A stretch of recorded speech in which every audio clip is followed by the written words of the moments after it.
Hey guys, I've just watched this video and I just want to give my input because it's such powerful, interesting perspective from Asmon. And I mean, I think I'll just let it play and just give my feedback. But I've watching this has given me so much catharsis because back in the day when I knew World of Warcraft was big, I knew not to get into it because one, it's a game that never ends, so you don't have any variety, and two, I didn't I was already addicted to good games, so I knew it was going to consume my life, and I made a conscious decision not to play it when my other friends were. And it's so interesting to see his perspective. Anyway, I'll just let it play, but it's the props from Oblivion, and he's like, Guys, am I a dick eater? I think I might be a dick eater. Because this is the problem, like, I'm starting to see is that. garbage See, eater. like, all of these video games came out, and I didn't play really hardly any of them because I was so addicted to WoW. And so, like, this is kind of like a. It's like showing a caveman, like, a fucking an Atari. He's gonna think it's got the greatest graphics ever, right? And then you compare it, like then you show him a Super Nintendo. He's like, "Wow, this is way better." Am I the caveman? So that's the line. He oh my god, it's not exactly Schadenfreude. It's like he's seen the light. It has been revealed to him through his eyes. Oh my god. This is what I've missed. This is the things I know I'm a gamer, been gaming for 20 years. Yeah, but only on one game. You've been playing one game for like 20 years and now it's revealed to you. Um so that's the thing. I don't think Asmon, he knows it's bad, but he's only still just like finding out how bad things are because like just the physics, simple things like the physics, the arrows, the dialogue, and people don't understand until they really see them side by side. Because there are a lot of people who are, I would say, gaming adjacent, or you have two things that are two different versions of the game that, from a normal outsider perspective, you'd say, oh, it's the same. Yeah, it's more or less the same thing. It's whatever. But for those people who've experienced it, the people who've, you know, the people who read the books and it gets adapted into a movie always say the book was better. They always, always say. There's very rarely where the movie is better. And they're very adamant and passionate about it. And I appreciate Asmon because he at least understands things are bad. But through this, like, I still don't fully think he understands how bad, how far things have gotten, how bad they really are. Because as he, from his own mouth, he confesses he did not play these games. He didn't experience them when they came out. Didn't experience the novelty, the nuance, the innovation, and how just the basic things that we used to take for granted have been just eliminated or forgotten or unreplicated.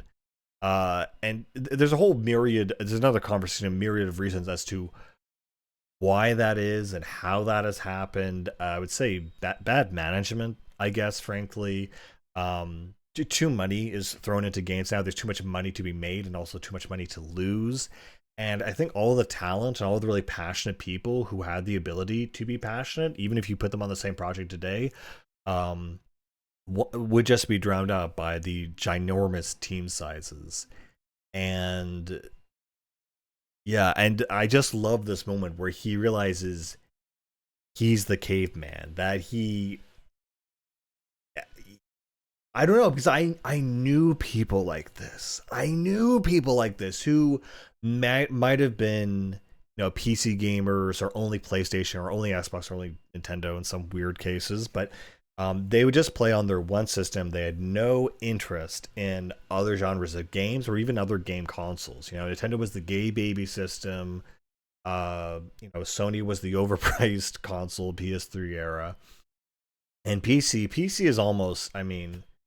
I've become a PC gamer in, I guess, recent years, but I still prefer console gaming. Uh, there's a bunch of reasons for that, but and I understand this perspective that if you're an MMO based PC gamer, it's incomprehensible to think, oh, that gaming the same game on a console, which is designed for, would perform better because oh, I have all these specs and but it's a feeling of uh, arrogance, and having it be met with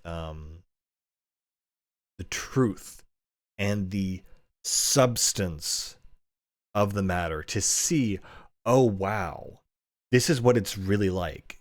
Even though they're a gamer and they're the same space, I totally respect that, but they don't fully get it because they've been in a silo of that gaming land, and it's just it's really fascinating to see someone who can appreciate it and come to terms. So this really has nothing, not a lot to do with Avowed, but just like this type of person who is isolated in like a sub genre of the hobby, which is MMOs in this case, and seeing, oh, I didn't know, and seeing the true quality and the true quality that was lost. I know it's very interesting. Anyway, I think I might be the caveman because I was stuck in the WoW cave for 20 years. and I think it's really poetic and powerful that he uses the term cave, because very much like Plato's cave, but I don't think if he knows he's making that reference directly, but it's a very appropriate, because I mean Plato's cave is perfect for this situation because you've been distracted by things that you thought were real and you realize they're not, and you realize that true light outside the cave can't be replicated, and you realize the things that are real and the things that it's literally coming out of a cave moment. It's like he is seeing with new eyes for the first time, and it's almost a religious spiritual conversion experience, and I find that really interesting and very cathartic. It's like, yes, there are more games besides MMOs. There is more love in the world, more creativity in the world than just this area which you have been cornered into. I knew people in high school that were cornered into this sector where I knew they were going to play WoW and that was it. They were not going to go anywhere else. Either in life, whatever, but also to other games, other genres, other systems. They by the nature of the community, MMOs keep you in that. They want it to be that one game you, and because it's the one game you play for the rest of your life with little shitty updates. I've always said MMO gameplay is by design supposed to be a slice of something spread as thinly as possible, because you have to accommodate every other class, every other type of player, and give updates that don't break the core foundation, because there's so many moving parts that by its design the content is so basic, and the only way to really boost that is with story, gear, cutscenes, maybe, like Final Fantasy does. And if your story is not good, the whole game sucks, and that's kind of what happened with Dawn Trail. But anyway, let this keep playing. Because like I didn't even really understand this until I played Dragon's Dogma 1. And I played that game and I walked outside Grand Soren and it played that music. And I was like, I think I've been eating shit for too long. I've been a shit eater and a dick eater for way too long. And I didn't even understand what I was doing to myself.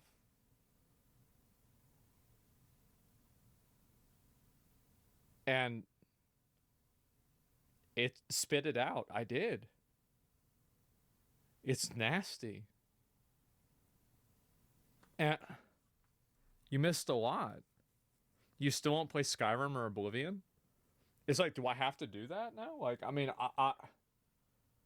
So I mean, you don't have to play.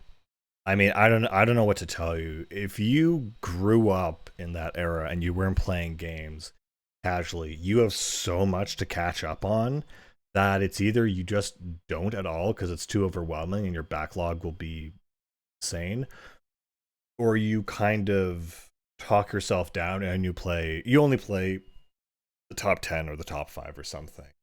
I'm very I know I'm very passionate about expressing games to people that I think they'll love. I love watching people fall in love with something, but at the same time, there's a line between that and forcing it on someone, saying, "Oh, you are going to like this, or you're going to connect with this, or vibe with this." And sometimes the people don't. People just don't. People like rhythm games. I hate rhythm games. I can't do it.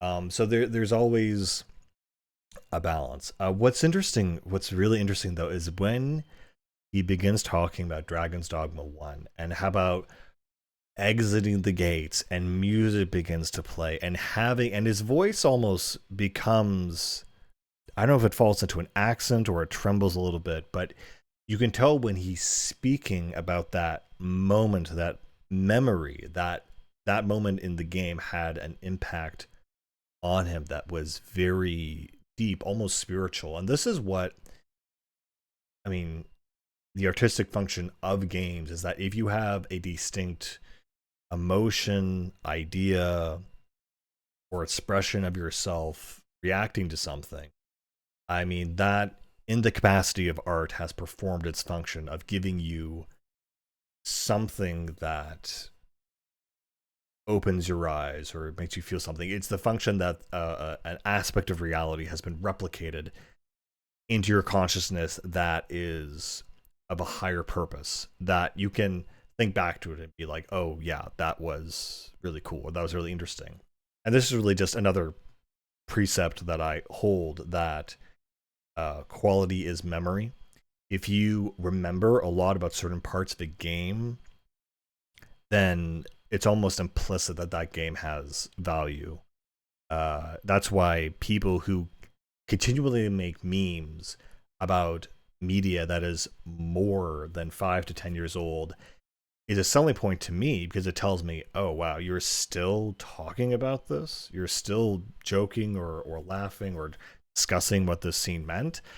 There's something about it that has inherent value, because in your mental whatever, it's generated that. It's become part of your psyche, essentially. And I can tell that he had one of those moments, and that feeling of getting over the hump of it's a game or it's a video game or it's just a book, it's just a movie, it's just, a rocket into space, it's just something. When it transforms to just something, into something personal and relevant to you, that's what he is going through. And God, it's so melancholy and painful and joyful at the same time. It's bittersweet, because he's tasted this holy fruit that was wildly or widely available at the time from all of the innovations and the creations that were happening, and he was in that sector too, but he just didn't know. And he, like himself, he's been eating garbage for too long. And he said, and he even made the comment, "What I've done to myself." It's like a self-inflicted wound on the soul, that, oh my God, this was here the whole time, and I never partook of this thing. And I can appreciate that, and feel sorry, and also funny and cathartic, because, like, yes, you should not be spending your whole life playing playing WoW, playing MMOs in general. You should do something and cut and move on. If you don't like a game, you're supposed to cut and move on. I've discussed this before. So I don't know. It's emotional for me in a very funny slash intellectual way. And I don't know. I love this video because he's admitting that he's wrong, but he's saying he's wrong or has been wrong with such genuine love or adoration. He's like, I didn't realize the good things that I had denied to myself. And these effing people who back in the day, maybe it's just my personal experience, who would tell me, oh, I'm not interested in playing any Nintendo game.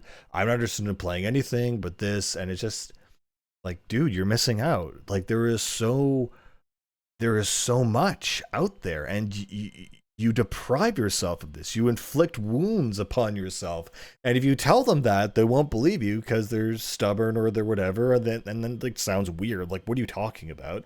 And it takes 20 years for them to come here, and they it's like he's starting his journey where I was decades ago, and his eyes have been opened to the beauty and the eloquence of this video games, of this art form, whatever you want to call it. It's weird. It's like watching an adult being like, oh, you know what, it's okay to enjoy anime or kids movies, or it's okay to enjoy hot dogs or something. Like, yes, of course you can enjoy hot dogs. They're not just meant for kids. Like, yes, enjoy things, please. Anyway, I'm gonna keep this going. I'll probably play Sky Oblivion when it comes out. This, I don't even know what to say. Yeah, and I think Sky Oblivion. I mean, if that's your first time playthrough, I mean, I really can't say because I haven't played it, but as I understand it, it's Oblivion in the Skyrim engine. And that's the other thing too. I think I think Oblivion really sucks. I know it's popular back in the day, but in terms of gameplay, Skyrim is much better. In terms of story, Morrowind is, and Oblivion kind of is in the center. It's kind of, yeah, it's not bad, but its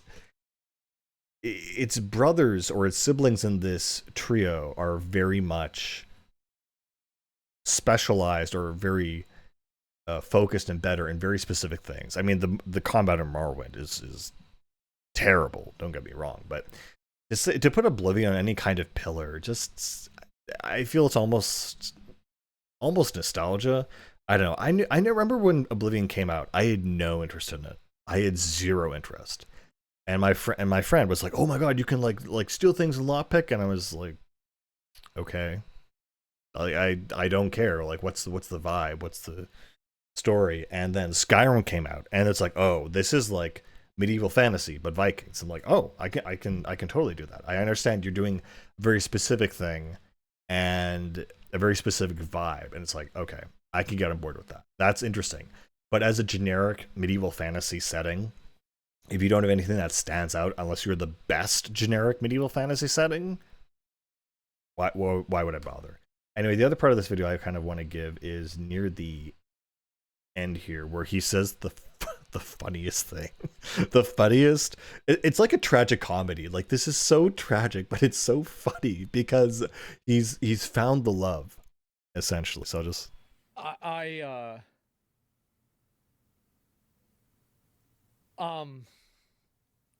yeah. This is bad, guys. This is like, I'm gonna have to play more video games. Sadly. More time sinks. Why are the guards not helping you? If you're about to purchase Avowed, the game is woke. Well, you didn't say it wasn't great. You said you had fun. I have had fun playing the game, but maybe I was wrong to have fun. I think I'm having the wrong kind of fun. My fun is wrong. Like, I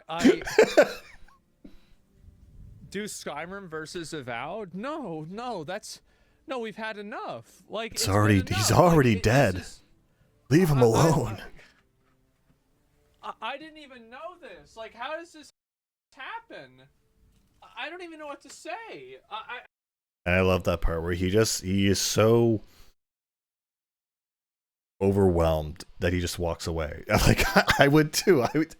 It's insane. It's like it's a reality washing and crashing over you, and this new wave of reality has appeared. You're just like I just can't. I don't know what to say. I'm leaving. I'm gone. uh, but what he says there, I was wrong because I was having bad fun. And that has been like a fake meme, or not a fake meme, but like it's been a meme that it's that fun can be fake. That, oh, you know, those people are having fun, but they're having fun in the wrong way. And that was kind of almost like a thing that people would say. And I remember that they said at some point fun became a buzzword, that people don't really know what fun was, and there are multiple ways to have fun. So it doesn't matter if you're playing Banjo Kazooie or you're rolling on a gacha sim. Uh, know this. Like, how does this happen? it doesn't matter if you're doing those two kinds of games. What what it entails is that they're both equally fun and both equally rewarding, and because they're both qualitative aspects, and that games became far more corporatized microtransactions, that the element of it being fun and enjoyable was actually minimized. But there's no way to really measure that because everything was equally kind of addictive and fun back in 2000s, 90s, 2010, roughly. You know, I mean, that's the golden age, 1990 to 2010, in my opinion. And then after 2010, everything became corporatized. The Silver Age. There were still good games, but they were not as prevalent as they once were. And it's funny how we almost seem to be going backwards now. Someone made a point and they brought up that apparently Rockstar is something insane. I don't know if I misheard them, but they're planning to charge the players by the hour, that you can only rent the games, so you can only play for a limited amount of time. I said, that's literally, it's actually an arcade. We're now just putting coins into the machine to keep playing. And it's funny that what started off as a commercial enterprise had a boom, went to home consoles, crashed, died, revived, quality artistry injection has removed back to the corporate penny pinching loot boxes, blah, blah, blah, which has cannibalized and slowly killed the creative spirit that happened in the interim of its supposed death. It's a very sick or nuanced idea to think that the more money there is in this industry, the less quality of games there are. Which is why, frankly, I mean, I'm only looking at the indie market now for good games. There's gonna be some Romanian coder who's gonna release Undertale 2 or something, and it's gonna be better than whatever Toby Fox could do. I don't know. I really don't know. But it's literally the wild card. It's why I love the indie market. It's still kind of the wild west of when things were still being experimented on and tried. But yeah, no, this final point here where you said he had the wrong kind of fun. I'm trying to imagine like an analogy to that of a kid who is playing his Game Boy, or a kid who's, I don't know, like playing with a chemistry set or something, and a kid who has like a stick and he's hitting it against the wall. And it's almost for his own good. You want to show him better things. And even it's funny. I mean, it was other, no, sorry, his other video where he also showed Donkey and how Donkey was having a joking video about gamer cred, and it was kind of, I mean, watching him watch it again, I kind of realized, oh yeah, like there's kind of a serious note here that playing games that were interesting or different or had a very specific design to them deepened your perspective and experience on the world. They weren't just Call of Duty, Battlefield, Call of Duty. There was something new and nuanced and interesting, and people who grew up in that and around that just by happenstance or circumstance rather, just took it for granted that they were immersed in that highly creative space and sector of media. And now kids growing up today, it's like, oh, the kids these days. But it's all what Fortnite, Minecraft, um, streamers. I don't know. Like it, like if that is your whole gaming repertoire, then it's pointless really. And this goes into something that I said that being a gamer used to mean something. It used to mean something that you were interested in abstract, weird, cool stuff that was intellectually challenging. Games were difficult to beat in terms of reaction skills if they were combat focused, and also because they had puzzles and whatever for you to solve and good stories, and they were on the cutting edge of of something. They were cutting edge of well, in general, they were new, they were nuanced, they were really interesting. And now it's kind of they settled down into the basic, common denominator of what they are, which is, again, Fortnite and Minecraft. It's like, great, whatever. I mean, and those games aren't necessarily bad, but if that's all that you've done and you call yourself a gamer, it's like, I guess no, I can't say that. I can't say that a gamer who has played only, one game, whether Counter Strike, Fortnite, and some MMO, versus a gamer who has played all of the classics, all of the, all a bunch of single player or multiplayer, whatever games, from Mario to Master Chief. They have a far more interesting repertoire and an ability to share experiences and stories and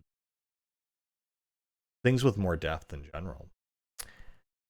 But yeah, so there's a distinction between gamers, which I could go into, but I just wanted to kind of round and cap this off because Asmon just, like, he admitted from his own mouth not only how bad things have gotten in the industry, but how he himself has wasted his, like, it's so weird that you could, back in the day he said, oh, you're wasting your time playing video games, but here he's confessed he wasted time playing bad video games, or not bad video games, but he wasted too much time playing the same game. I don't think it was that terrible or anything. And so it's it's just really funny that, like, he is the crowning head. He's the face of MMOs, I guess, or MMO commentary, in my opinion. And he's just said, yeah, it sucks.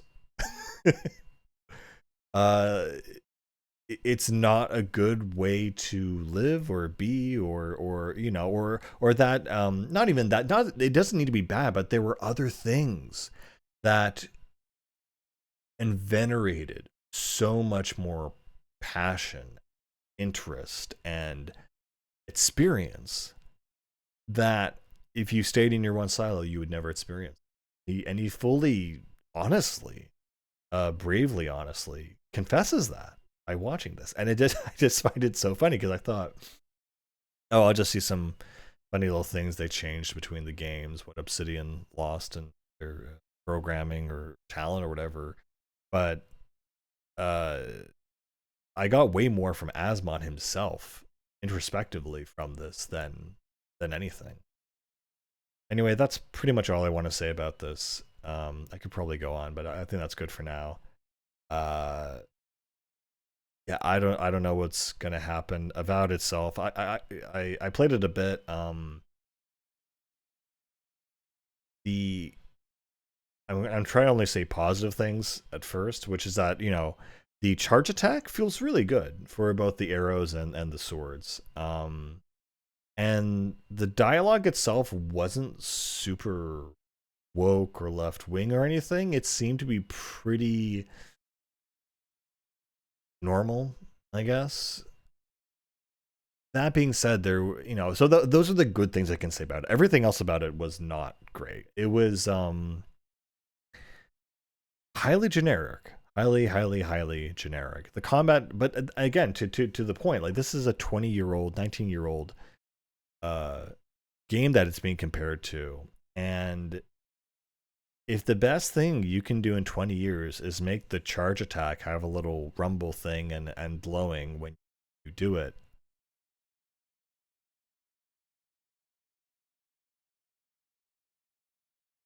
I wouldn't call that progress. If that's the only thing you've done or can do in 20 years. And the package as a whole, yeah, it's not great. No, skip Avowed, obviously. You already knew to. But yeah, it's just we're at a very interesting point. And but anyway, yeah, Asmon, he just made me laugh really hard. He just spoke what I've been feeling like I want to say to these other gamers who refuse to play other games. And I went the other path. And yeah, he's like, yeah, there were other experiences that I missed out on. I'm like, thank you. Thank you for admitting you have damaged your experience by refusing to play these things. That's pretty much it. Anyway, I'll see you guys later.